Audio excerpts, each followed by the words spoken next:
아멘. 할렐루야. 자, 옆에 있는 분과 서로 인사하겠습니다. 눈으로 인사합니다. 복음의 능력을 누리시길 바랍니다. 예수님의 십자가의 승리는 당신의 승리입니다.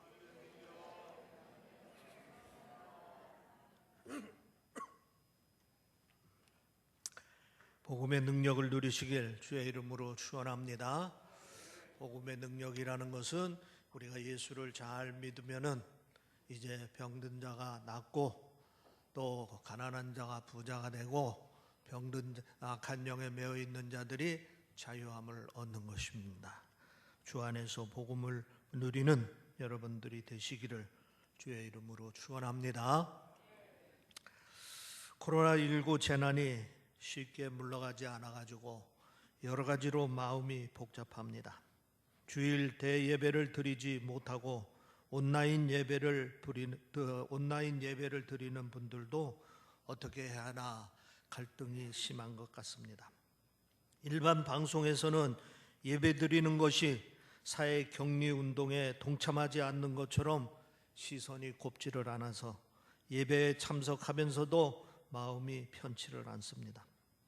이럴 때 우리들이 어떻게 처신하는 것이 지혜로운 것인지, 또 어떻게 처신하는 것이 믿음의 덕을 쌓는 것인지 고민스러워하는 분들이 많이 있습니다. 누가 옳다, 누가 틀리다 말할 수는 없는 겁니다. 서로 생각이 다를 뿐이고 또 처한 환경이 다를 뿐인 것입니다. 담임 목사의 생각은 이렇습니다. 지금은 재난 시기이니 서로 탓하기보다는 서로 인내하고 서로 감수해야 된다고 생각합니다. 믿음을 지키는데 믿음을 지키는 방법이 다를 뿐입니다. 방법이 절대적인 기준으로 판단해서는 안 되는 것입니다. 방법은 이런 방법도 있고 저런 방법도 있고 상대적인 것입니다. 가능한 외부 접촉을 많이 하지 않는 분들은 마스크를 쓰고 또 손을 깨끗이 하고 가정에서 가족들과 함께 생활하는 것처럼 예배에 참석해서 예배 드리면 좋습니다. 또 외부 접촉이 많거나 확진자 동선에 갔던 분들, 또 건강 이상 징후가 있는 분들, 특히 열이 많이 나는 분들은 스스로 자가격리하는 것이 좋습니다. 분명한 것은 사회적 분위기에 위축되어서 우리 자신들의 신앙이 위축되어서는 안 될 것으로 압니다. 이럴 때일수록 더욱더 우리가 믿음의 용기를 가지고 하나님께 가까이 가야 될 줄 믿습니다. 믿음은 하나님의 약속을 믿는 것입니다. 주님 말씀하시기를 시편 91편 1절 말씀에 어두울 때 퍼지는 전염병과 밝을 때 닥쳐오는 재앙을 두려워하지 아니하리로다. 천명이 내 왼편에서 만명이 내 오른편에서 엎드러지나 이 재앙이 너를 가까이 하지 못하리라. 믿으시기를 바랍니다. 불가피하게 예배에 참석지 못하는 분들은 가정에서 최대한 예배의 분위기를 조성하고 예배드리는 자세와 마음을 갖추고 가정 예배를 성심껏 드리시기를 바랍니다. 교회 한두 번 빠졌다고 지옥 가는 거 아닙니다. 편안한 마음으로 마음의 중심을 가지고 예배드려서 하나님과의 교제를 끊지 아니하도록 노력해야 될 줄 믿습니다. 또 성도 간에 서로 전화하러 안부를 물으며 서로를 위해서 서로가 기도를 해줘야 되는 것입니다. 아무튼 우리 모두 다시 만나 기쁨의 마음으로 예배를 드릴 날을 위해서 더욱더 기도해 주시기를 바랍니다. 중국 최초의 은행이라고 할 수 있는 표호가 있습니다. 청나라 시절 중국을 대표하는 상인들이 큰 돈을 벌기 시작하면서 돈을 운반하는 일이 보통 일이 아니었습니다. 당시 화폐가 은으로 만들어졌기 때문에 무겁기도 하고 부피도 커서 먼 거리를 이동하는 일이 쉽지 않았습니다. 사방에는 도적들도 많았습니다. 그래서 표호가 생기기 시작했습니다.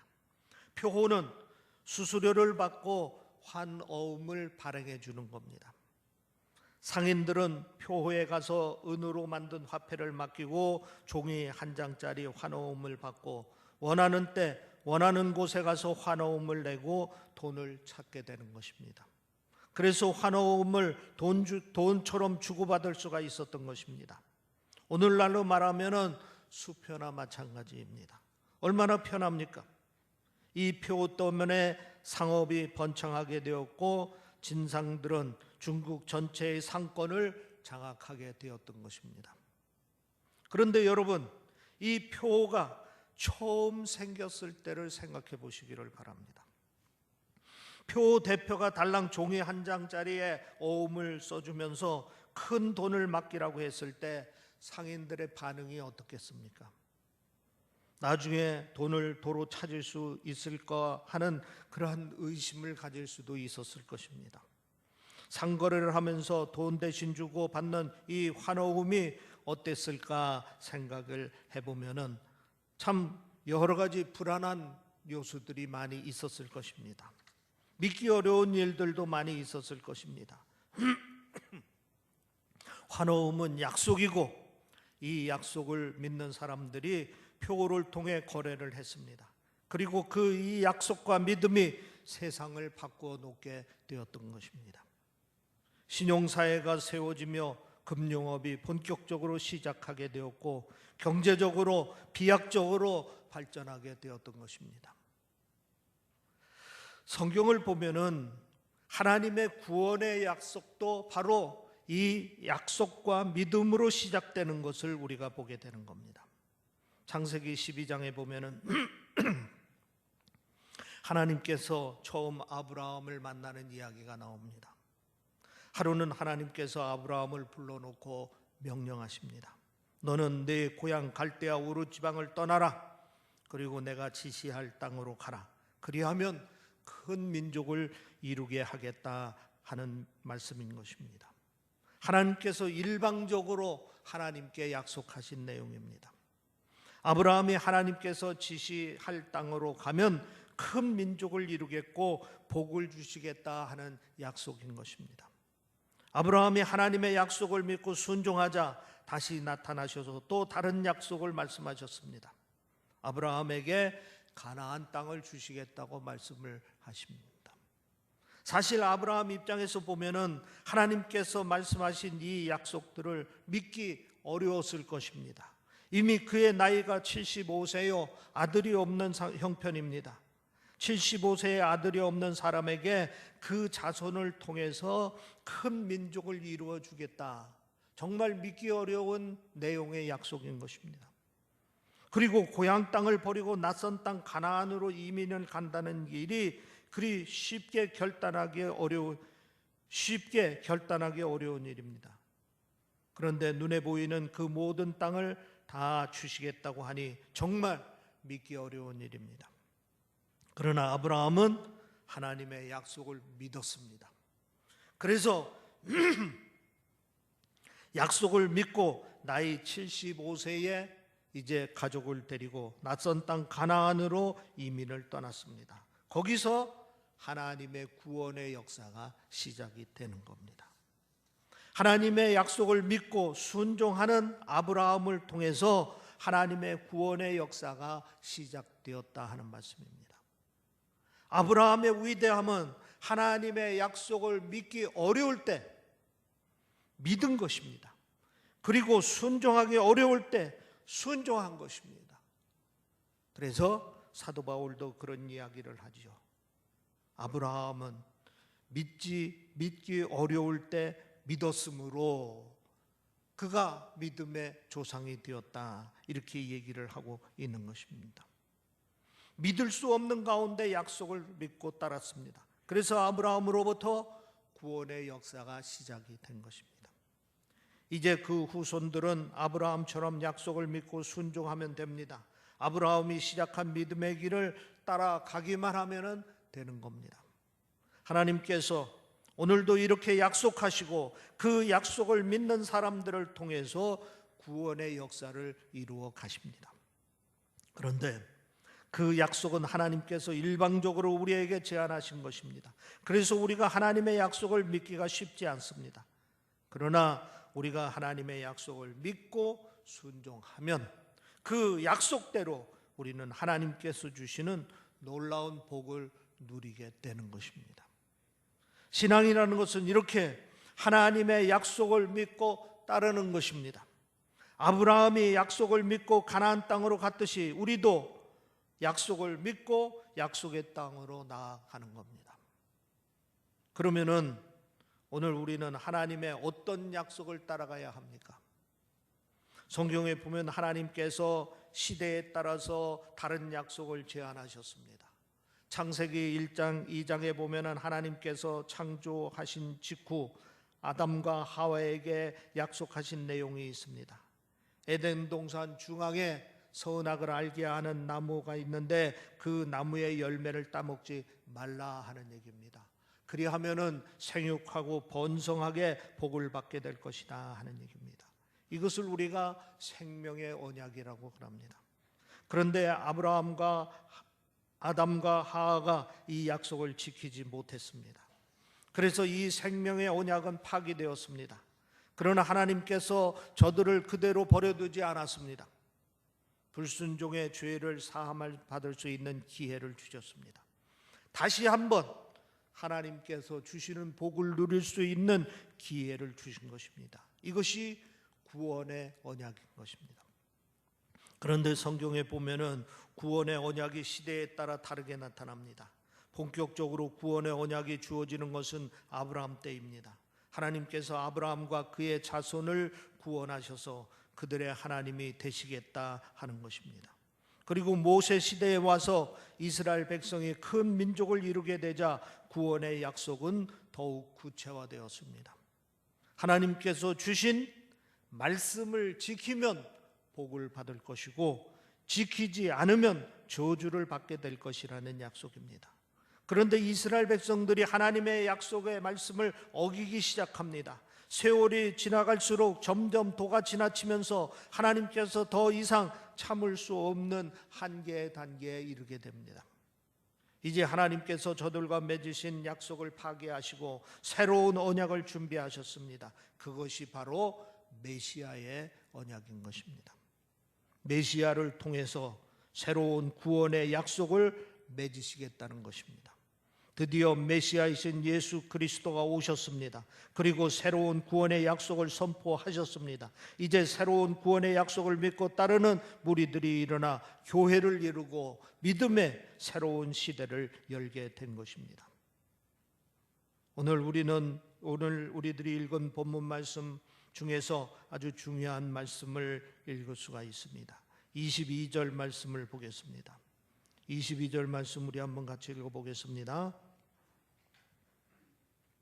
그러나 성경이 모든 것을 죄 아래 두었으니 이는 예수 그리스도를 믿음으로 말미암아 약속을 믿는 자들에게 주려 함이라.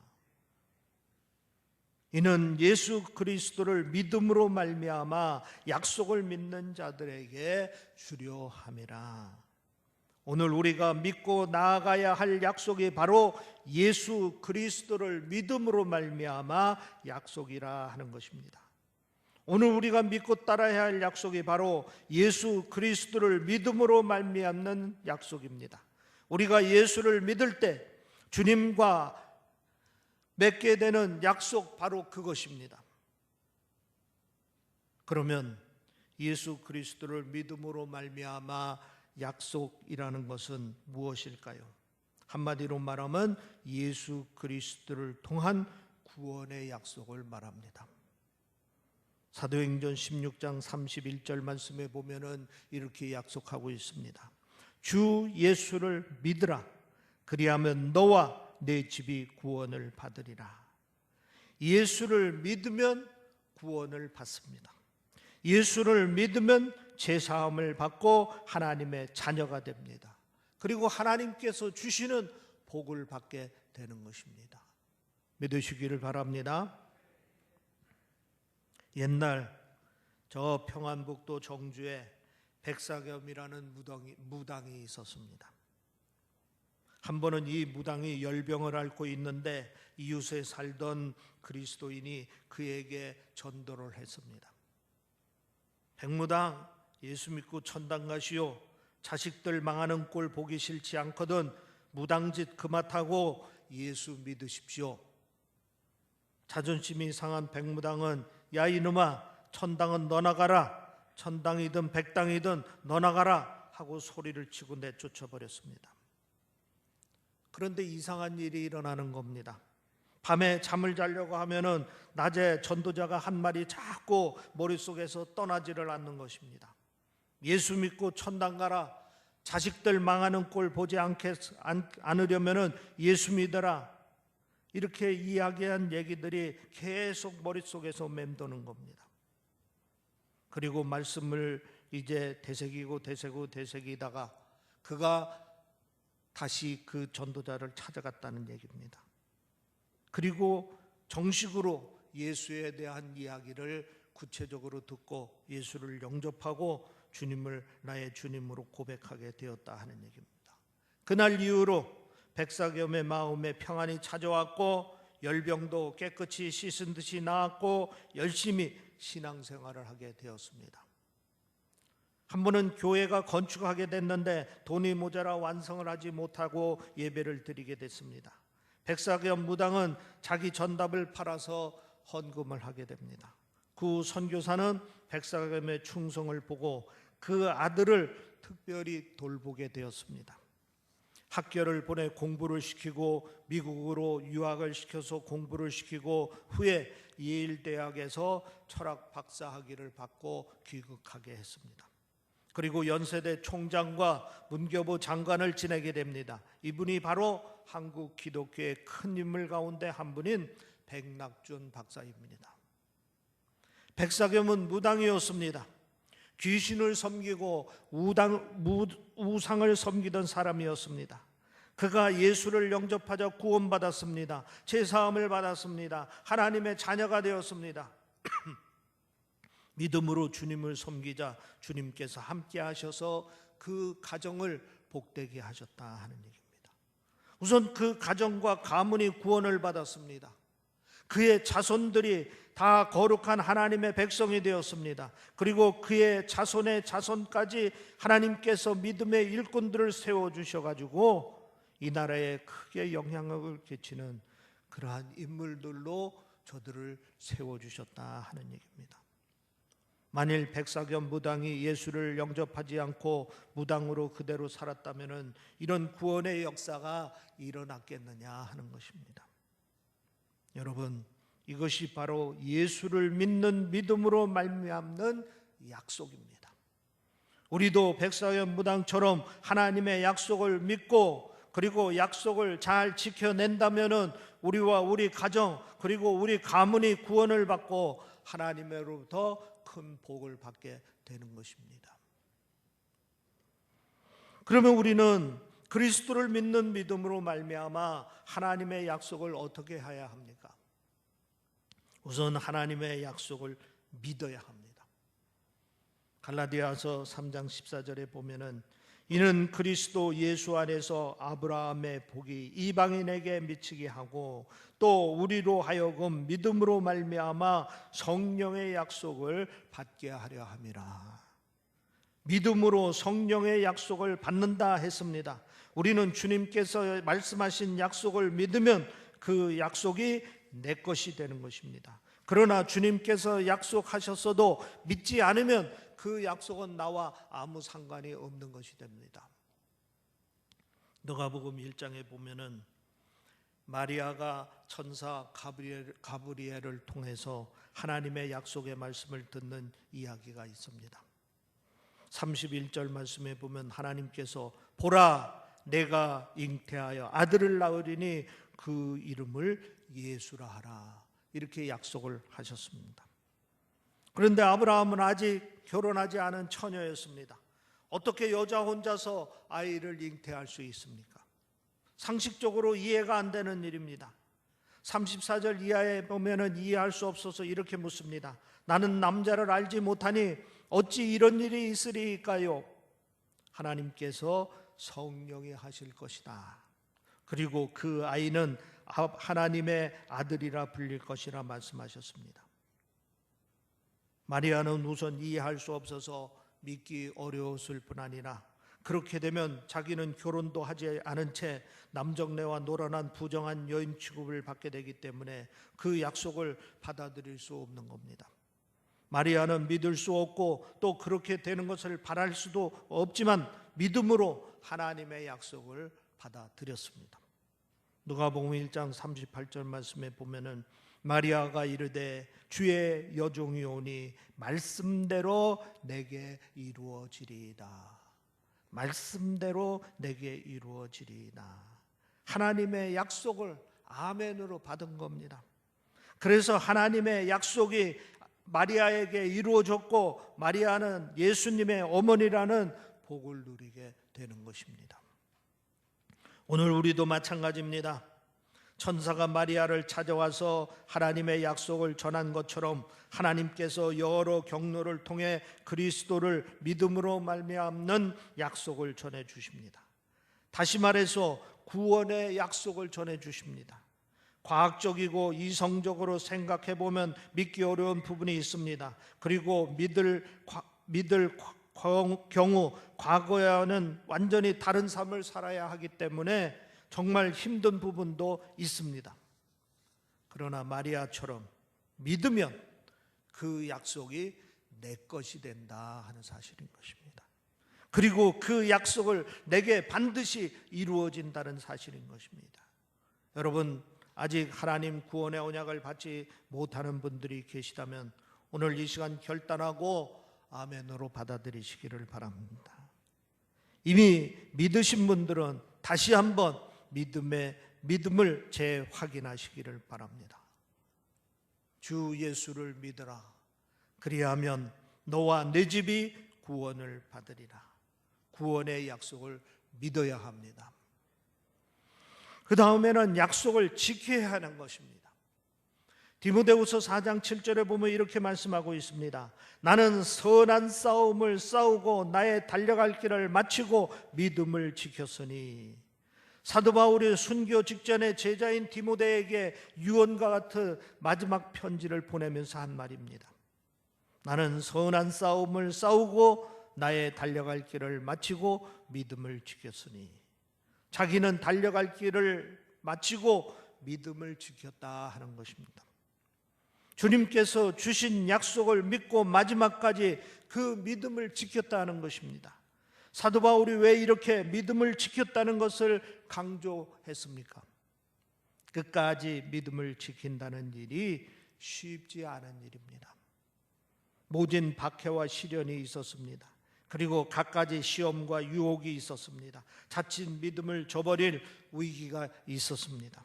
그러나 하나님의 은혜로 바울은 끝까지 믿음을 지켜낼 수가 있었던 것입니다. 디모데후서 4장 10절에 보면 사도 바울은 이렇게 말합니다.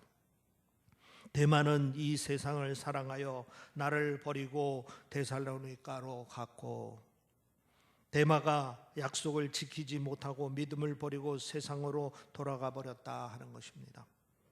원래 데마는 바울이 사랑하고 기대했던 제자였습니다. 그런데 골로새서 4장 14절에 보면은 사랑을 받는 의사 누가와 또 데마가 너에게 문안하노라. 데마는 바울이 누가만큼 사랑하고 기대했던 제자였다는 것을 알 수 있는 대목입니다. 그리고 빌레몬서 1장 24절에 보면 또한 나의 동역자 마가 아리스고 다고 데마 누가가 문안하노라. 사도 바울이 가장 마음에 담고 있던 제자요 동역자 몇 가운데 하나가 바로 데마였다 하는 것입니다. 이러던 사람이 약속의 믿음을 저버리고 세상으로 돌아간 것입니다. 데마는 초대교회 시절 훌륭한 사역자였습니다. 그러던 사람이 하나님의 약속에 대한 믿음을 저버리고 세상으로 돌아가 버린 것입니다. 이는 하나님의 약속을 위해 모든 것을 버리고 헌신했던 사람들도 약속에 대한 믿음을 끝까지 지키기가 얼마나 어려운가를 단적으로 보여주고 있는 겁니다. 도대체 왜 이런 일이 생긴 것입니까? 베드로전서 5장 8절에 그 답이 있습니다. 너희 대적 마귀가 우는 사자같이 두루 다니며 삼킬 자를 찾나니. 사탄의 공격이 있었기 때문입니다. 사탄은 오늘도 우리를 공격합니다. 때론 위협하여 두려움에 떨게 합니다. 때론 달콤한 유혹으로 우리의 믿음을 흔듭니다. 그래서 우리는 이 영적 싸움에서 이겨야 합니다. 우리 안에 있는 하나님의 약속에 대한 믿음을 잘 지켜야 됩니다. 그리고 우리 인생의 마지막 날에 사도 바울처럼 나의 달려갈 길을 마치고 믿음을 지켰다, 이렇게 고백할 수 있는 여러분들이 되시기를 주의 이름으로 축원합니다. 기도하겠습니다. 아멘. 할렐루야. 아버지 하나님, 주의 말씀을 주시니 감사합니다. 주의 약속을 주시니 감사합니다. 주의 믿음으로 하나님의 약속의 말씀을 믿고 의지하며 말씀대로 실천하며 열매를 맺는 삶이 될 수 있도록 인도하여 주시옵소서. 코로나19 재난을 통하여 우리 성도들이 불안해하고 또 두려워하고 있습니다. 이 어려운 재난 속에서도 하나님의 약속의 말씀을 믿고 믿음을 굳게 지킬 수 있도록 인도하여 주시옵길 원하오며, 어떤 위협과 또 어떤 유혹 속에서도 흔들리지 않는 믿음으로 하나님께 더욱더 가까이 갈 수 있도록 인도하여 주시옵소서.